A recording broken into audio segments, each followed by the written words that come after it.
नमस्कार दोस्तों, स्वागत है आपका स्टडी फॉर सिविल सर्विसेज में। वीडियो को पूरा देखिए। कोई भी आपका फीडबैक है, कोई सजेशन है, तुरंत वीडियो में कमेंट करके जरूर बताइए। अच्छा लगे तो वीडियो लाइक जरूर कर लीजिए और ऐसे वीडियो लगातार फ्री में पाने के लिए चैनल को तुरंत सब्सक्राइब कर लीजिए और बेल आइकन को जरूर टैप कर लीजिए ताकि आगे भी सारे वीडियो आपको मिलते रहे। यूट्यूब में फॉलो करते हैं तो प्लीज ये वाला फ्री टेलीग्राम चैनल जरूर ज्वाइन कर लीजिएगा। सारे नोटिफिकेशन, सारे अपडेट यहीं पे आते हैं, ध्यान रखिएगा। स्टडी फॉर सिविल सर्विसेज का कोई भी पेड ग्रुप अगर आपको ज्वाइन करना है तो सिर्फ 8564805096906523860445 यही नंबर है हमारे, सिर्फ जहां पे कॉल या व्हाट्सएप कर सकते हैं। इंस्टाग्राम पे हमारा पेज जरूर फॉलो कर लीजिएगा, study for civil dot services है। ट्विटर पे हमको जरूर फॉलो कर लीजिएगा, @स्टडी फॉर सिविल्स है। सारे क्वेश्चन अटेम्प्ट करिए और स्कोर अपना तुरंत कमेंट करके बताइए। नमस्कार दोस्तों, जय हिंद।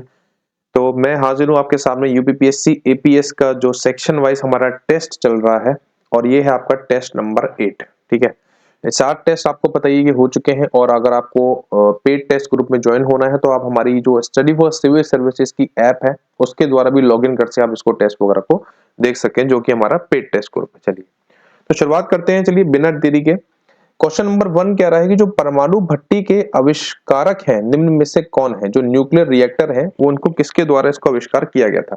कि जॉन हैरिसन है, फर्मी जी है, फैराडे है, लॉरेंस? बताइए क्वेश्चन नंबर 1 का आंसर क्या होगा? तो क्वेश्चन नंबर 1 का आंसर क्या होगा आपका? एनरिको फर्मी जी हो जाएगा। ठीक, चलिए क्वेश्चन नंबर 2 देखते हैं क्या कह रहा है। इनमें से कौन सा उदाहरण है जो स्थितिज ऊर्जा के उदाहरण है? बताइए स्थितिज जो जिसको पोटेंशियल एनर्जी के नाम से बोला जाता है, इनमें से आपका कौन सा उसका उदाहरण है? बताइए क्वेश्चन नंबर 2 का आंसर क्या हो जाएगा? बांध के जलाशय है, आपका एनर्जी ऑफ अ एप्पल है, हैंगिंग फ्रॉम अ ब्रांच, 3 हुई धनुष की डोरी जो है आपका स्ट्रेच होते हैं, और यह सभी। ये याद रखिएगा, इसका क्या आंसर हो जाएगा? दोनों, मतलब एक से अधिक। जो तीनों एग्जांपल है वो किसके उदाहरण है? आपके पोटेंशियल एनर्जी के एग्जांपल है।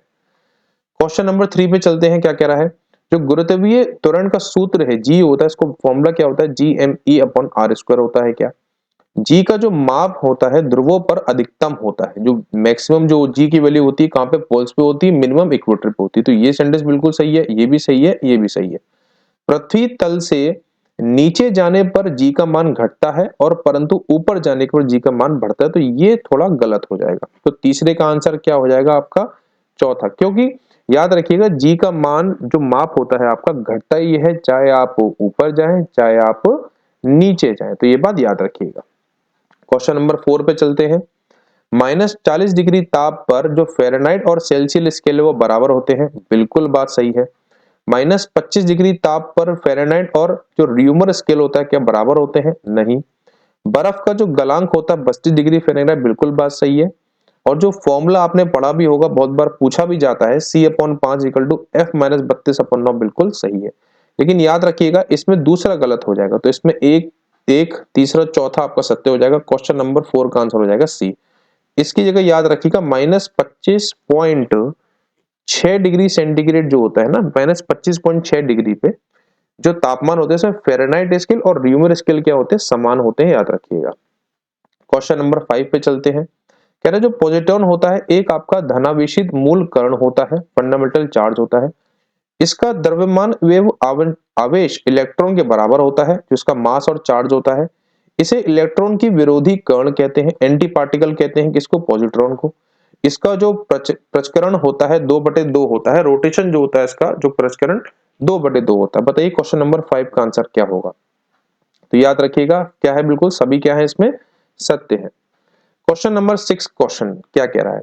जो ड्यूटेरियम होता है हाइड्रोजन एक समस्थानिक है, इसका परमाणु द्रव्यमान 2 होता है। क्या इसका एटॉमिक मास 2 होता है ड्यूटेरियम का? आपको पता ही है कि जो हाइड्रोजन होते हैं उसके जो आइसोटोप होते हैं, जैसे ऑक्सीजन, जैसे आपका ओजोन होता है O1 O2 ऐसे करके। जो एसीटोन होता है क्या उपयोग करता है विलायक के रूप में? मिट्टी के तेल का जो क्वथनांक होता है, बॉइलिंग पॉइंट जो केरोसिन होता है आपका कितना? 600 डिग्री। उपरोक्त में से कोई नहीं। बताइए क्वेश्चन नंबर 6 का क्या आंसर हो जाएगा? असत्य मतलब गलत बताना है, तो गलत कौन सा हो जाएगा? असत्य ये वाला, क्योंकि जो केरोसिन का जो बॉइलिंग पॉइंट होता है वो करीब कितना? -200 से -300 के बीच में रहता है। बताइए क्वेश्चन नंबर 7 का आंसर देंगे। देखिए यहाँ पे रोग दे रखे हैं, यहाँ पे रोगों के कारण दे रखे हैं। बताइए क्वेश्चन नंबर 7 का आंसर क्या होगा? जो टिटनी है ये किससे होता है आपका? ये किससे होता है आपका? पैराथॉर्मिन का जो अल्प स्थावर इससे होता है। उसके बाद जो एक्सोपिथिलिन गोइटर है ये किससे होता है? आपको पता ही होगा। जो गोइटर होता है किससे होता है आपका? जो थायरोक्सिन होता है, थायरोक्सिन जो हार्मोन होता है उसके दौरान से होता है। उसके बाद मिक्सिडीमा किससे होता है, आपको जो हाइपोसिक्रीशन ऑफ ये जो थायरोक्सिन हार्मोन का क्या होता है, अत्यल्प स्त्राव, तो ये उसका हो जाएगा। और लास्ट वाला जो मधुमेह जिसको हम डायबिटीज कहते हैं, इंसुलिन आपको पता ही, इंसुलिन हार्मोन के कम स्त्राव से होता है। तो आंसर नंबर क्या हो जाएगा, ऑप्शन नंबर ए। चलिए अगले क्वेश्चन पे चलते हैं। क्वेश्चन नंबर 8 क्या कह रहा है, सरसों जो पौधा है इसका कुल का नाम, मतलब जो किस किस फैमिली से बिलोंग करते हैं, जैसे होता है ना लीजिमिनस प्लांट कौन से होते हैं, सर्कोनियस प्लांट कौन से होते हैं। क्वेश्चन नंबर 8 का आंसर बताएंगे। देखिए जो मस्टर्ड है ये आपका क्या होता है, क्रूसीफेरा से बिलोंग करता है, ठीक। उसके बाद जो भिंडी है आपकी, ये किससे बिलोंग करती है, आपकी मालवेशिया से बिलोंग करती है। सोयाबीन आपको पता ही होगा, लीजुमिनियस लीजुमिनसा कहते हैं। और सूरजमुखी जिसको हम सनफ्लावर कहते हैं, आपका किससे कहता है, कंपोजिट फैमिली से। तो इसका क्या आंसर हो जाएगा, 4-3-2-1, 4-3-2-1। तो ऑप्शन नंबर क्या हो जाएगा, सी हो जाएगा। क्वेश्चन नंबर 9 देखेंगे, सत्य विकल्प की पहचान करिए। क्वेश्चन ऑप्शन देखिए, बताइए कौन सा ऑप्शन सही है। अमाशय की भित्ति व जो शुद्धांत की भित्ति भी एक पाचन रस स्रावित करती है। अमाइलेस नामक एंजाइम का स्रावरण केवल लार ग्रंथियां करती हैं। एजाइल मूलत प्रोटीन होते हैं परंतु ये अजैविक उत्प्रेरक होते हैं। बताइए क्वेश्चन नंबर 9 का आंसर क्या होगा। तो याद रखिएगा बिल्कुल सही है, जो स्टमक की जो वॉल होती है इसमें सिक्रेटिव जूस भी होता है, डाइजेस्टिव जूस भी होता है। क्वेश्चन नंबर 10 क्या कह रहा है, मनुष्य में कौन सा विकल्प सत्य है निम्न में से। मनुष्य का जो दायां फेफड़ा होता है बाएं फेफड़े से थोड़ा सा बड़ा होता है। अच्छा, परिसंचरण तंत्र की खोज विलियम हार्वे ने 1628 की थी। जो सर्कुलेटरी सिस्टम है, देखिए दो पूछे जाते हैं, एक होता है ब्लड ग्रुप की खोज किसने की थी, एक होता है आपका सर्कुलेटरी सिस्टम की खोज। और परिसंचरण तंत्र 3 प्रकार के होते हैं, 3 टाइप के सर्कुलेशन होते हैं। बताइए कौन सा ऑप्शन सही है। तो इनमें से क्या है आपका कौन सा ऑप्शन, एक से अधिक, none of this, more than one, इसमें क्या सारे के सारे सही है। क्वेश्चन नंबर 11, क्वेश्चन बोल रहा है कि चौसा का युद्ध क्या 1540 शेरशाह सूरी हुमायूं के मध्य हुआ था। बिल्कुल बात सही है, तो ट्रू ऑप्शन लगाना है, यही बात बिल्कुल आपकी क्या हो जाएगी, सही हो जाएगी। तो क्वेश्चन नंबर 11 का आंसर क्या हो जाएगा, ए हो जाएगा।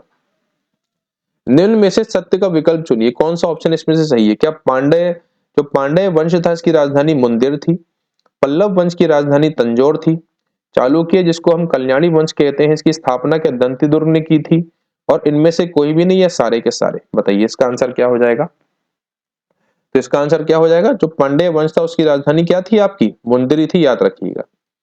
इंडिया टुडे पुस्तक के लेखक कौन है। क्वेश्चन नंबर 13 का आंसर बताएंगे क्या होगा। बताइए इंडिया टुडे पुस्तक के लेखक कौन है। टॉलस्टॉय है, पाम दत्ता साहब है, आपके रॉबिन्सन है या क्रोचेट है।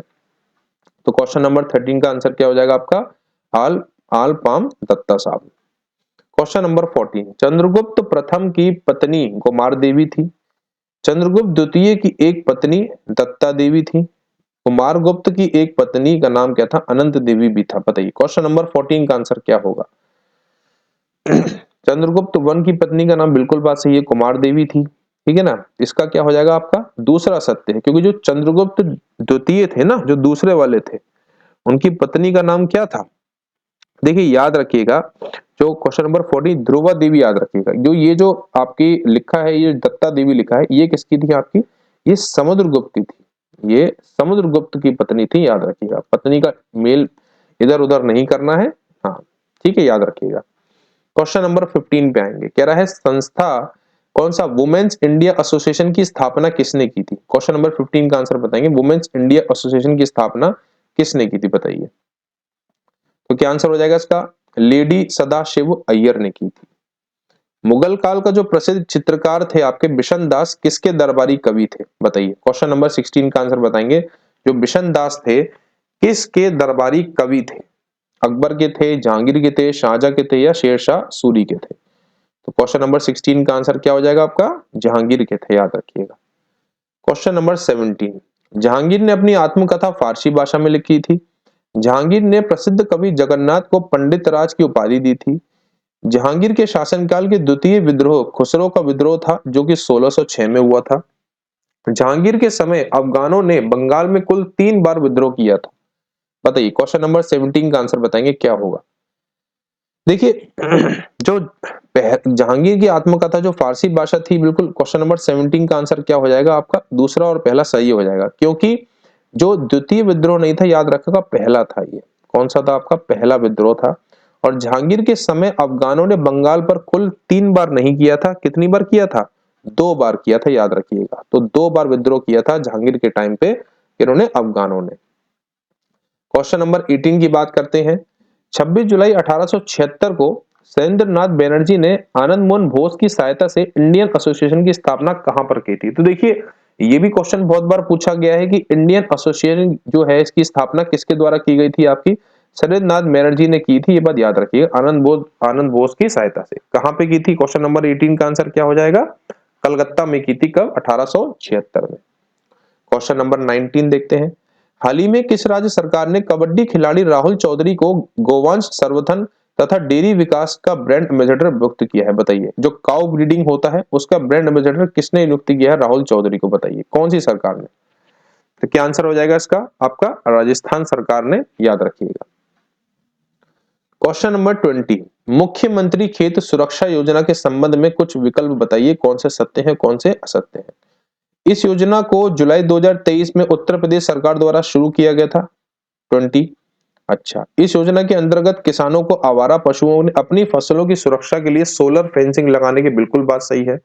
और आपको पता ही है कि जो सरकार जुलाई 2023 में शुरू किया था, लघु सीमांत किसानों जो स्मॉल फार्मर होते हैं 60% हो इनका हेक्टर लागत जो एरिया है, या अधिकतम 1.5 लाख रुपए की अनुदान मिलेगा। याद रखिएगा, बस ये सेंटेंस गलत हो जाएगा। देखिए, ये एपीएस का पेपर है, इतनी ही बारीकी वो सब नाप ले जाएगा, आपको पता नहीं लगेगा। तो जो 1.5 लाख रुपए है इसकी जगह कितनी रकम है? 1,43,000, याद रखिएगा। तो बस यही चीजें हैं। आप 90% बच्चे क्या करेंगे? हाँ, इस सारों सत्य हैं, क्योंकि है तो ये सब्सिडी के लिए जो फसल में आपको सोलर फेंसिंग लगाना था, ठीक है ना। तो क्या आंसर हो जाएगा? क्वेश्चन नंबर 20 का आंसर हो जाएगा आपका तीसरा, आपका क्या है? असत्य है।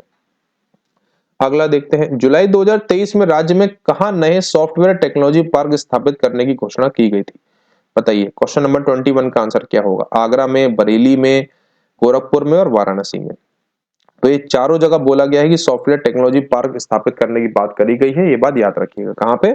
आगरा, बरेली, गोरखपुर और वाराणसी। क्वेश्चन नंबर 22 कह रहा है कि सत्य विकल्प की पहचान करिए। बहुआयामी गरीबी सूचकांक प्रतिवर्ष, तो याद रखिएगा प्रतिवर्ष नहीं आता है, बहुत इंपॉर्टेंट बात है, ठीक। एमपीआई याद रखिएगा। बताइए, एमपीआई के जो 3 समान महत्व होते हैं, कौन से वाले आयाम? स्वास्थ्य, शिक्षा और जीवन स्तर, है ना। स्वास्थ्य, शिक्षा और जीवन स्तर, बिल्कुल बात सही है। एमपीआई 2023 के अनुसार वर्ष 15-16 के समय 24.85% गरीबी वर्ष 19-21 में 14% पर आ गई है। सबसे बड़ी गरीबी में गिरावट उत्तर प्रदेश में देखी गई है। भैया, सबसे ज्यादा जो लोग अमीर हुए वो कहां पे हुए? उत्तर प्रदेश में हुए हैं। उत्तर प्रदेश का दूसरा सबसे अमीर जिला कौन सा है? आपका कानपुर है, ऐसा बोला गया है। तो बताइए कौन सा ऑप्शन इसमें सही होगा? क्या हो जाएगा इसका आंसर? दूसरा। दूसरा, तीसरा और चौथा क्या है आपका? सत्य है, क्योंकि इसका क्या आएगा आंसर? आपका क्या आएगा? लखनऊ आएगा, याद रखिएगा, ठीक है ना। सबसे बड़ा जिला जो सेकंड रिचेस्ट डिस्ट्रिक्ट कौन सा है आपको उत्तर प्रदेश का? आपका लखनऊ है। जुलाई 2023 में उत्तर प्रदेश में किस वन्यजीव अभयारण्य को डॉल्फिन अभयारण्य क्षेत्र घोषित करने की घोषणा करी गई है? बताइए। क्वेश्चन नंबर 23 का आंसर क्या होगा? किसको करी गई है? चंबल को, बरीवा को, चंद्रप्रभा को या हस्तिनापुर को? तो क्या आंसर हो जाएगा इसका? चंबल वन्यजीव अभयारण्य कहां पे है? इटावा में। क्वेश्चन नंबर 24 देखते हैं। उत्तर प्रदेश के ललितपुर जिले में प्रदेश के पहले फार्मा पार्क का निर्माण किया जाएगा। मई 2023 में भारतीय राष्ट्रीय राजमार्ग प्राधिकरण एनएचएआई ने उत्तर प्रदेश में गाजियाबाद अलीगढ़ एक्सप्रेसवे पर 100 घंटे में 100 किलोमीटर की तारकोल सड़क बिछाकर वैश्विक रिकॉर्ड, मतलब इसको क्या है, बिल्कुल वर्ल्ड रिकॉर्ड बना दिया गया है। किन्होंने? ये भारतीय राजमार्ग जो है एनएचएआई वालों ने। क्या बात सही है क्या? क्वेश्चन नंबर 24 का आंसर बताएंगे क्या होगा? याद रखिएगा, दोनों पॉइंट इसमें क्या है? बिल्कुल सही बात है, ये बिल्कुल सही बात है। पुस्तक my life as a comrade किसकी किताब है? क्वेश्चन नंबर 25 का आंसर बताएंगे। My life as a comrade किसकी किताब है? Question number 25। क्या आंसर हो जाएगा इसका?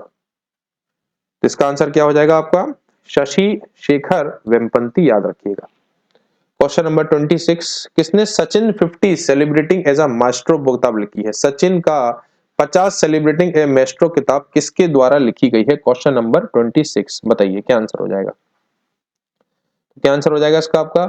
बोरिया मजूमदार के द्वारा लिखी गई है, याद रखिएगा। किसके? बोरिया मजूमदार। क्वेश्चन नंबर 27, पूछ रहा है फुल फॉर्म ऑफ आईडीएफसी क्या होता है, इंफ्रास्ट्रक्चर डेवलपमेंट फाइनेंस कंपनी होता है क्या। Full form of IDBI, industrial development bank of India. IDBI की तो सबको पता है। अब ये देख लो पहली वाली भी सही है क्या, हाँ बिल्कुल सही है, याद रखिएगा। तो इसका आंसर क्या हो जाएगा आपका, दोनों, ठीक है ना, बोथ बोथ आंसर हो जाएगा। क्वेश्चन नंबर 28 देखते हैं, क्या एनआईएसजी की full form national institute of smart government होता है, और ईटीपीबीएस का electronically transmitted postal ballot system होता है क्या। क्वेश्चन नंबर 28 का आंसर बताएंगे क्या होगा। तो याद रखिएगा दोनों की दोनों फुल फॉर्म क्या है, बिल्कुल क्या है, सही है, याद रखिएगा। क्वेश्चन नंबर 29 बताइए, जो चारण ए शरीफ है ये कहाँ पे है, कनेरी का किला है ये कहाँ पे है आपका, बताइए। क्वेश्चन नंबर 29 का आंसर बताएंगे। उसके बाद आपका खंडरी गुफा कहाँ पे है और नाहरगढ़ का किला कहाँ पे। देखो सबको पता है कि नाहरगढ़ का किला कहाँ पे है, आपका जयपुर में है, करेक्ट। तो तीसरे का तो चौथे का तो क्या हो जाएगा, जयपुर हो जाएगा, करेक्ट। अब तीसरा देख लो किसमें है, इसमें है, तो सिंपल आंसर हो जाएगा आपका कौन सा ये, मतलब चारा ए शरीफ कहाँ पे हो गया आपका, बड़गाम में हो गया। उसके बाद कनेरी का किला कहाँ पे हो गया आपका, मुंबई।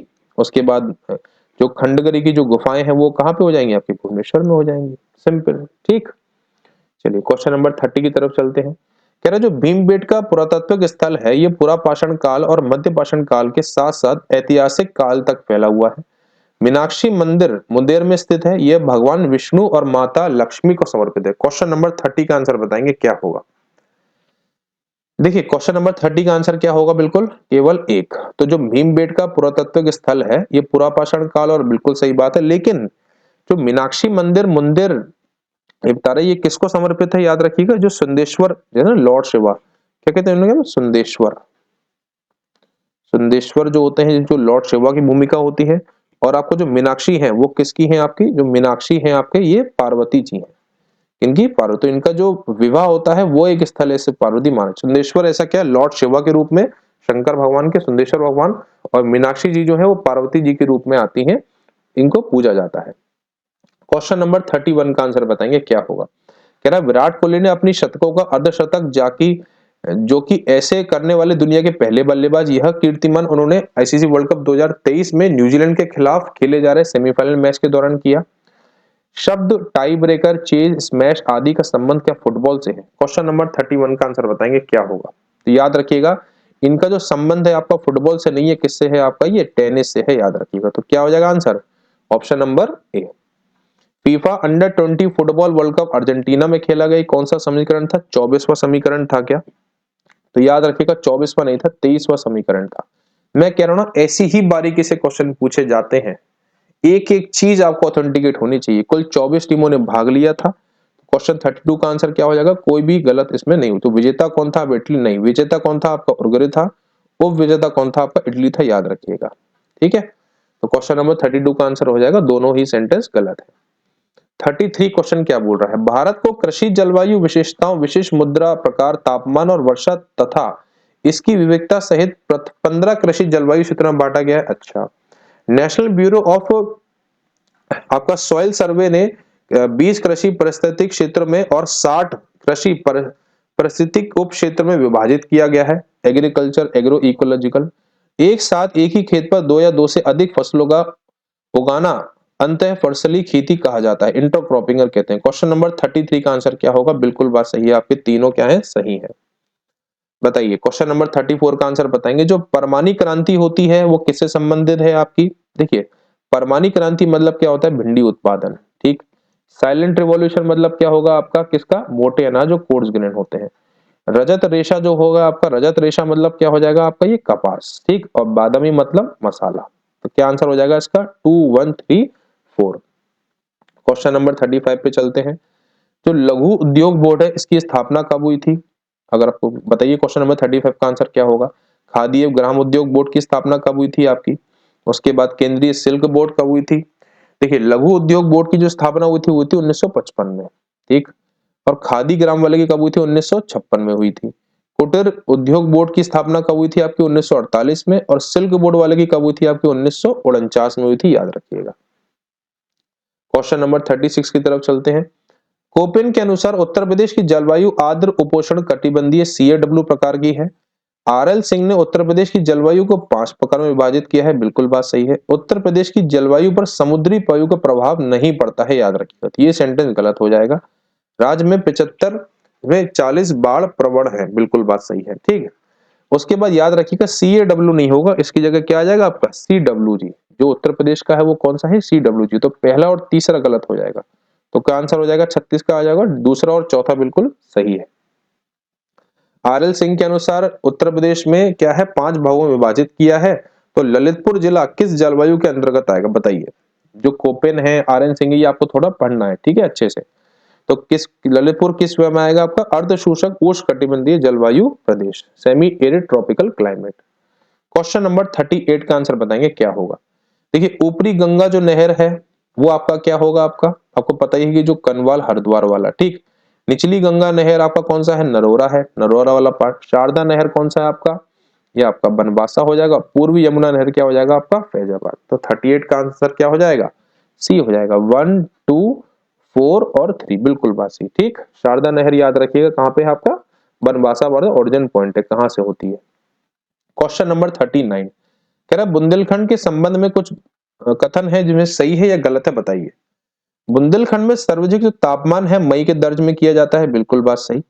इस क्षेत्र में पाई जाने वाली जो मृदा है आपकी, जो मिट्टी है वो कौन सी है आपकी, काली व लाल पीली मिश्रण है, अच्छा, जिसमें जैविक पोषण तत्वों की कमी होती है। यह एक हल्के पीले रंग की मृदा पाई जाती है जिसके परुआ कहते हैं। इसके अधिकांश भाग उत्तर प्रदेश में पाए जाते हैं, इसमें गेहूं की कृषि की जाती है। तो बताइए कि चारों सेंटेंस सही है, चारों सेंटेंस गलत है, बताइए। बुंदेलखंड में जो सबसे ज्यादा तापमान है वो किसमें, जून में नापा जाता है, याद रखिएगा। तो इसमें से कोई भी ये सेंटेंस आपका सही नहीं है। क्वेश्चन नंबर 40 क्या बोल रहा है, उत्तर प्रदेश में सबसे अधिक वनावरण, सबसे ज्यादा वन कहां पे है, सबसे ज्यादा वन अगर पूछे जाएंगे तो कहां पे हो जाएंगे आपके, ये आपके हो जाएंगे सोनभद्र में, ठीक। अच्छा, प्रतिशत की दृष्टि से वनावरण में सबसे अधिक जो वृद्धि है आपकी वो कहां पे आपकी, सहारनपुर में है। सबसे अधिक अति सघन वन जिसको हम डेंस फॉरेस्ट कहते हैं, ये कहां पे है आपका, लखीमपुर खीरी में। सबसे ज्यादा झाड़ी अगर पूछी जाएगी तो कहां पे है आपका, आगरा में है, ठीक। इंपॉर्टेंट क्वेश्चन है, याद रखिएगा ये। क्वेश्चन नंबर 41 कह रहा है कि संविधान निर्माण में अनेक छोटी बड़ी समितियों का गठन किया गया था, जिसमें एक समिति प्रेम दीर्घा समिति थी जिसको हम प्रेस गैलरी समिति कहते हैं। इसके अध्यक्ष कौन थे, कितना बढ़िया क्वेश्चन है, बहुत बढ़िया।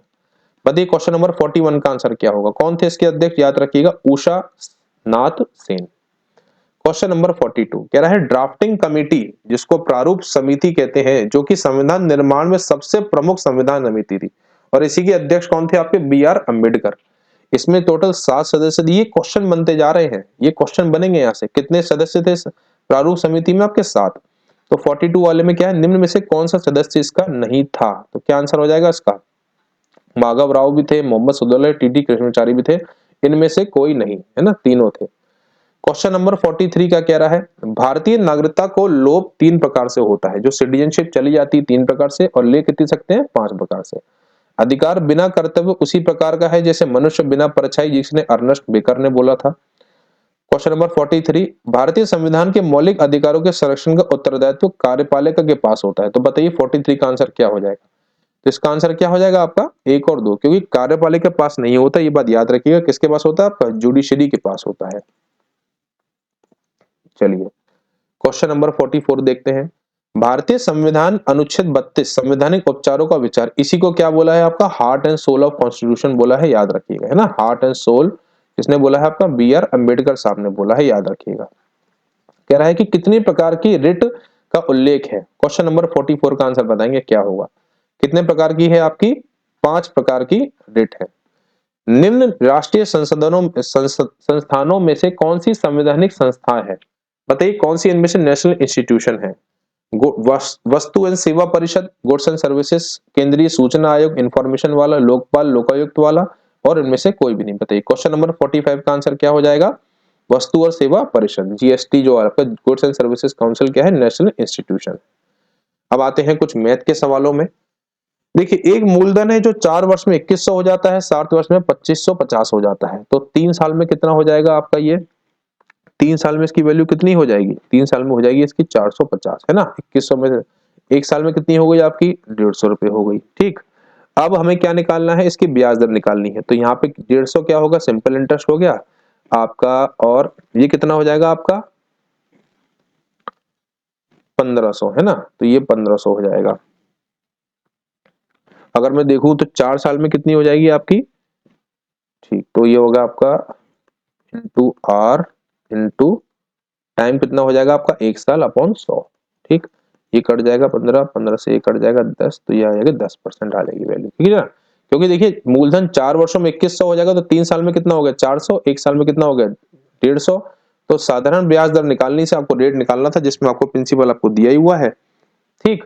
इसके हिसाब से आप लोग निकाल लेंगे। कितना आंसर आ जाएगा इसका, 10% इसका आंसर आ जाएगा। अगला क्वेश्चन देखते हैं। यदि किसी अर्धगोले का आयतन, ये क्या बोल रहा है, वॉल्यूम जो हेमिस्फीयर की बोला 18 पाई है। देखिए अगर कभी भी आपको वॉल्यूम ऑफ हेमिस्फीयर आएगा तो क्या क्या होगा फॉर्मूला, 2/3 पाई आर क्यूब। ये होता है वॉल्यूम ऑफ हेमिस्फीयर, किसका आयतन होता है, किसका, गोले का आयतन, ठीक। अब ये कितना है 18 पाई है, तो पाई से पाई कट जाएगा, तो आर क्यूब की वैल्यू कितनी आ जाएगी 3, 2 से ये कट गया 9 बार, 9 3 27, तो आर की वैल्यू कितनी आ जाएगी 3, ठीक। ये तो रेडियस आ गई, त्रिज्या कितनी आ गई 3 आ गई। अब क्या पूछ रहा है, संपूर्ण पृष्ठ का क्षेत्रफल, संपूर्ण पृष्ठफल कितना होता है 3 पाई आर स्क्वायर, 3 इंटू 20, पाई को पाई रख लेंगे, पाई फॉर्म में चाहिए, इंटू कितना 3 3 9, 9 3 27 पाई आंसर हो जाएगा। 47 का आंसर क्या हो जाएगा 27 पाई। क्वेश्चन नंबर 28 देखते हैं क्या कह रहा है। रमेश ने किताब सुरेश को 10% लाभ पर बेचा, सुरेश ने गणेश को वही 20% के लाभ पर बेच दिया। यदि सुरेश ने इस सौदे में 44 रुपए का लाभ हुआ तो रमेश ने कितने रुपए में खरीदा था। देखिए रमेश ने किताब सुरेश को 10% लाभ पे बेची, मतलब कितने रुपए में बेची आपकी 110 में, ठीक। अच्छा अब क्या कह रहा है कि जब सुरेश ने गणेश को वही 20% के लाभ पर बेची तो ये इसने बेची 120 की, ठीक। तो हमें 110 का निकालना है, 120 का हमें दिया हुआ है, ठीक है ना, 100 का हमें दिया हुआ है, कितना हो जाएगा इसका आंसर 132%। कैसे, देखो 110 की वाली हो गई किसकी, आपकी सुरेश की जो 10% लाभ पे बेची थी, 120 का कितना आ गया, सुरेश ने गणेश को कितने 120 से बेची थी, 100% हमारा नॉर्मल वाला हो जाएगा, तो कितना आ जाएगा आपका 132% आ जाएगा, ठीक है। अब एक बात बताओ, अगर मैं सेलिंग प्राइस निकालूंगा या मगर मैं लाभ प्रतिशत निकालूंगा तो 22% जो आ रहा है आपका, ये जो 22 यहाँ पे 110 है और ये 32% है, कितना बढ़ के 132, 22% की वैल्यू कितनी है 44 है, क्योंकि यहाँ पे 110% आ रहा है, यहाँ पे 132 आ रहा है, तो टोटल कितना परसेंट बढ़ा हुआ है 22%। 22% की वैल्यू अगर 44 है तो 1% की वैल्यू कितनी आ जाएगी, 1% की वैल्यू की 2, तो 100% की वैल्यू कितनी आ जाएगी आपकी 200 आ जाएगी आंसर। तो आंसर क्या आ जाएगा आपका 200 आ जाएगा, 200 रुपए भी देगा, ठीक है। आराम से सवाल कर लेंगे, कोई इसमें दिक्कत नहीं आएगी। कह रहा है कि इनमें से कौन सा which of the following is a square number, बताइए स्क्वायर नंबर कौन सा है। देखो अगर आप देखोगे 1296, अगर आप 10 से भी कैलकुलेट करना देखोगे तो 1296 आपको किसी का नहीं मिलेगा, है ना। अगर आप देखोगे 23823, अगर आप लास्ट दो देखते जाओगे तो भी आपको ये नहीं मिलेगा। 12544 आपका हो जाएगा, और अगर आप देखोगे किसको 3136, तो अगर आप 125 44 12 25 ये भी नहीं होगा, 96 वाला भी नहीं होगा। आप कैलकुलेट भी कर सकते हो और ट्रिक से भी देख सकते हो। 3136 किसका हो जाएगा आपका, 3166 का आंसर हो जाएगा, किसका हो जाएगा आई थिंक 56 का, है ना। 56 को अगर आप 56 से मल्टीप्लाई करोगे तो 3 36 6, ये 5 13, 3 3 3 18, 3136 किसका हो जाएगा आपका 56 का होगा, याद रखिएगा, ठीक है ना। 36 का देखिए 5 6 5 30 31, ठीक है, हाँ ठीक है 31 36। देखिए क्वेश्चन नंबर 50 देखते हैं। ए काम किसी काम को 40 दिन में करता है और बी उसी काम को, ए डज अ वर्क 50 और बी उसी काम कितने 60 दिन में करता है। A does a work and B does the same work in 60 days. तो क्वेश्चन नंबर 50 का आंसर क्या होगा, क्वेश्चन क्या पूछ रहा है ये, ए किसी काम को 40 दिन में करता है और बी उसी काम को 60 दिन में करता है, तो हम क्या करें फिर करता है। तो देखिए अगर हम एलसीएम लेंगे इसका तो कितना आएगा 120 आएगा, 3 और ये 2, तो दोनों मिला के, अगर इसमें दोनों मिला के पूछा होगा दोनों मिला के कितने दिन में काम करेंगे आपका, वही आपका 24 आंसर आएगा, क्योंकि दोनों मिला के 3 और 2 5, 5 काम करेंगे, 120 यूनिट काम करना है, तो 120/5 कितना आएगा आपका आंसर 24, ठीक है। चलिए तो ये था आपका कौन सा, ये था आपका टेस्ट नंबर 8। चलिए थैंक यू सो मच।